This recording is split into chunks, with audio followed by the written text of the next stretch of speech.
سڵاوتان لێبێ ئەزیزان، هاتنەوە خزمەتتان بە تۆمارکردنی ڤیدیۆیەکی تایبەت.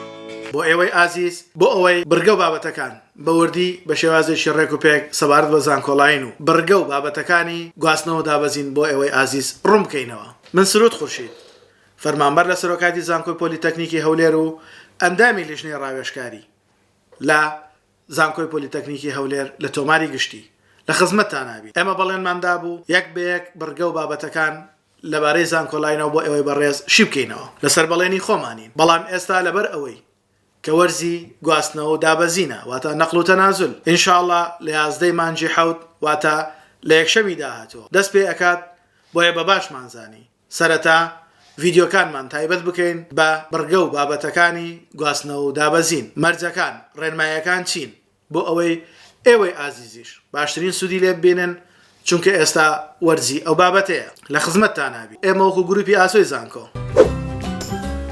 وەکو یەکەم تیم لەسەر ئاستی هەرێمی کوردستان توانیمانە بڕگە و بابەتەکانی زانکۆڵاین خاڵ بە خاڵ، بڕگە بە بڕگە بۆ ئێوەی ئازیز دۆکومنت بکەین و بە ڤیدیۆ ئامادەی بکەین تاوەکو زۆرترین سوودی لێ ببینن. ئینشاءڵڵا ئێوە سوودمەندە بن و لە خزمەتتان هابین. ئێوەش پاڵپشت بن، هاوکارمان بن بە لایک و کۆمنتەکانتان، سبسکرایبی چەناڵەکەمان بۆ ئەوەی دڵگەرم بین خزمەتی ئێوە بکەین لە هەوڵی بەردەواما بین بۆ پێشکەشکردنی باشترینەکانە بە هیوای سەرکەوتنی هەموو لایەکتان.